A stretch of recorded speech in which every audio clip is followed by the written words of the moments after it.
News nation में मैं हूं आबिद हुसैन शेख। पूर्व गृह मंत्री एमबी पाटिल और उनके परिवार को सुरक्षा देने की एसपी से मांग। राज्य के पूर्व गृह मंत्री और बबलेश्वर क्षेत्र के कांग्रेस विधायक के घर के बाहर मंत्री कारजोल के अभिमानियों की ओर से टायर को आग लगाकर घर का घेराव किया जा रहा है, जिससे इनके परिवार में डर का माहौल बना हुआ है। एमबी पाटिल और उनके परिवार को पुलिस सुरक्षा प्रदान करने की मांग करके जिला एसपी को मेमोरेंडम दिया। कांग्रेसी नेताओं ने रोज अपने नेता के लिए दलित संगठन और कारजोल अभिमानियों की ओर से एमबी पाटिल के निवास पर प्रदर्शन देखे जा रहे हैं। ये सियासी खेल शायद लंबा चलने वाला हो, इसलिए रोज ये हाई ड्रामा देखने को मिल रहा है शहर में।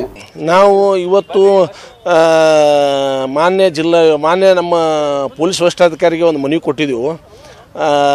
2 ದಿನದಿಂದ ನಮ್ಮ ಬಿಜಾಪುರ ಜಿಲ್ಲೆಯ ಬಲುಶಿಕ್ಷಿತರ ಛಾತ್ರ ಅಂತ ಎಂ.ಬಿ. ಪಾಟೀಲ್ ಸಾಹೇಬ್ರ ಮನೆಗೆ ದಲಿತ ಸಂಘಟನೆಗಳು ಅವ್ರ ಮನೆಗೆ ಮುತ್ತಿಗೆ ಹಾಕ್ಲಿಕ್ಕತ್ತಾರ। 2 ಸರಿ ಆಯ್ತು ಅವ್ರ ಮನೆಗೆ ಮುತ್ತಿಗೆ ಹಾಕೋದು, ಆಮೇಲೆ ಅವ್ರ ಮನೆ ಹತ್ರ ಟೈರ್ ಸುಟ್ಟುಡ್ದು, ಆಮೇಲೆ ಅವ್ರ ಪ್ರತಿಗತ ದಹನ ಮಾಡೋದು, ಇವೆಲ್ಲ ಕೆಲಸ 2 ದಿನ ನಡೆದದ। ನಡೆದ ಕಾರಣ ನಾವು ಅವ್ರ ಮನೆತನಕ ಹಾಗೂ ಅವ್ರ ಮನೆಗೆ ಅವರಿಗೆ ಸೂಕ್ತವಂತ ಭದ್ರತೆಯನ್ನು ಕೊಡಬೇಕಂತ ತಿಳ್ಕೊಂಡು ನಾವು ಇವತ್ತು ಮಾನ್ಯ ಪೊಲೀಸ್ ವರಿಷ್ಠಾಧಿಕಾರಿಗೆ ಮನವಿಯನ್ನು ಕೊಟ್ಟಿದ್ದೆವು। ಅವರ ಕರ್ನಾಟಕದ ಲಿಂಗಾಯತ ಮುಖಂಡರು ಹಾಗೂ ಅವರು ರಾಜ್ಯ ಎಲ್ಲ ಪ್ರವಾಸ ಮಾಡೋದ್ರಿಂದ ಅವರಿಗೆ ಸೂಕ್ತವಂತ ಭದ್ರತೆ ಕೊಡಬೇಕು। ಈ ದಲಿತ ಸಂಘಟನೆಗಳು ಈ ದಲಿತರ ಹೆಸರ ಮೇಲೆ ಬ್ಲ್ಯಾಕ್ ಮೇಲ್ ಮಾಡುವಂಥ ಕೆಲಸ, ಲಿಂಗಾಯತರ ಮೇಲೆ ದಬ್ಬಾಳಿಕೆ ಮಾಡುವಂಥ ಕೆಲಸ ಇವತ್ತು ನಡೆದತ್ತ ಅಂದ್ರೆ ಅತಿಶಕ್ತಿ ಆಗಲಿಕ್ಕಿಲ್ಲ ಅಂತ ನನ್ನ ವೈಯಕ್ತಿಕ ಅಭಿಪ್ರಾಯ। ಹಾಗೂ ಆಮೇಲೆ ಇವತ್ತೇನಾಗಿದೆ, ಕಾರಜೋಳ ಸಾಹೇಬರು ತಮ್ಮದೇ ಆದಂಥ ತಮ್ಮ ಸಮಾಜದ ಬಾಂಧವರನ್ನ ಬೇರೆ ಕಡೆದ ಕರೆಸಿ ಅವ್ರೆಲ್ಲ ಮಾಡಿದ್ರು। ನಿನ್ನೆಲ್ಲ ನೋಡಿದ್ವಿ, ನಿನ್ನೆ ತಾವೆಲ್ಲ ಅದನ್ನು ಇದನ್ನು ಮಾಡಿದ್ರಿ।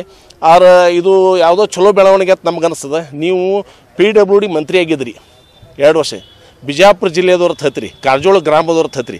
ನೀವು ಬಿಜಾಪುರ ಜಿಲ್ಲೆಗೆ ನಿಮ್ಮ ಕೊಡುಗೆ ಏನದ? ಏನು ಮಾಡಿದ್ರಿ ಬಿಜಾಪುರ ಜಿಲ್ಲೆಗೆ? ಏನು ಒಂದು ರೂಪಾಯಿ ಅವ್ರ ಫಂಡ್ ಬಿಜಾಪುರ ಜಿಲ್ಲೆ ಕೊಟ್ಟಿಲ್ಲ। ಸ್ವತಃ ಅವ್ರ ಮಗನೇ ನಾಗಠಾಣ ಮತಕ್ಷೇತ್ರಕ್ಕೆ BJP ಅಭ್ಯರ್ಥಿ ಆಗಿದ್ದ ನಾಗಠಾಣ ಮತಕ್ಷೇತ್ರಕ್ಕೂ 1 ರೂಪಾಯಿ ಕೊಟ್ಟಿಲ್ಲ। ಒಂದು ಅಭಿವೃದ್ಧಿ ಕೆಲಸ ಅವ್ರು ಮಾಡಲಿಲ್ಲ। ಈಗ ನೀರಾವರಿ ಮಂತ್ರಿ ಆಗಿದ್ದಾರೆ, ನೀರಾವರಿ ಮಂತ್ರಿ ಆದಾಗ ಎಂ.ಬಿ. ಪಾಟೀಲ್ ಸಾಹೇಬ್ರು ಏನು ಕೆಲಸ ಮಾಡಿದ್ರು ಸಾಮಾನ್ಯ ಜನರಿಗೆ ಹೋಗಿ ಕೇಳಿದ್ರು ಹೇಳ್ತಾರೆ ಏನು ಕೆಲಸ ಮಾಡಿದರು। ಅವರೊಬ್ಬ ಜಾತ್ಯತೀತ ನಾಯಕರು, ಯಾವುದೇ ಜಾತಿಗೆ ಸೀಮಿತವಾದಂಥ ವ್ಯಕ್ತಿ ಅವರಲ್ಲ। ನೀವು ಏನು ಮಾಡಿದ್ರಿ ನೀರಾವರಿ ಮಂತ್ರಿಗೆ? ಬಿಜಾಪುರ ಜಿಲ್ಲೆಗೆ ಏನು ಕೊಟ್ಟಿರಿ? ಹೌದಾ, 40 ಲಕ್ಷ ರೂಪಾಯಿ ನೀವು ಪರಿಹಾರ ಕೊಡ್ಬೇಕಂತ ತಕ್ಷಣ ನೀವು ವಿರೋಧ ಪಕ್ಷದಾಗ ಹೇಳ್ತಿದ್ರಿ। ಇವತ್ತು ನೀವೇ ಅಧಿಕಾರದಾಗಿದ್ರಿ, ನೀವೇ ಮಂತ್ರಿ ಇದ್ರಿ, ನೀವು ಕೊಡಲ್ಲ ಅದನ್ನೇನು ಮಾಡೋದು ಬಿಟ್ಟು ಸುಮ್ಮನೆ ಯಾರು ಏನೋ ಇದನ್ನು ಮಾಡ್ಯಾರ ತಿಳ್ಕೊಂಡು ಅದನ್ನು ಅವ್ರ ಮೇಲೆ ಆರೋಪ ಮಾಡೋದು, ಆಮೇಲೆ ಅವ್ರು ಏನಂತಾರೆ ಅವ್ರಿಗೆ ಶೋಭೆ ತರಲ್ಲ ಅಂತ ರಾಜಕಾರಣ ಅವ್ರು ಇವತ್ತು ಮಾಡ್ಲಿಕ್ಕತ್ತ।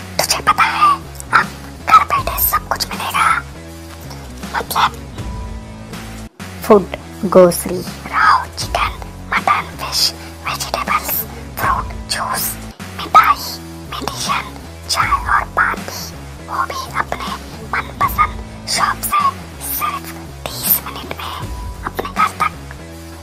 अरे वाह, मैं तो अभी ऑर्डर करती हूँ। क्या बताया? ऐप का नाम बिगोस। इस ऐप के बारे में किसी को मत बताना। सुना आपने? किसी को मत बताना।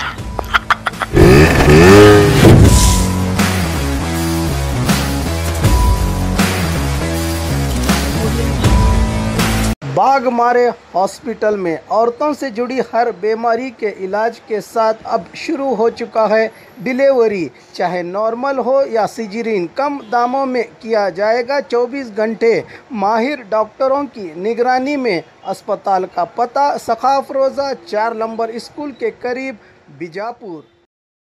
और खबरों के लिए देखते रहिए बी न्यूज नेशन।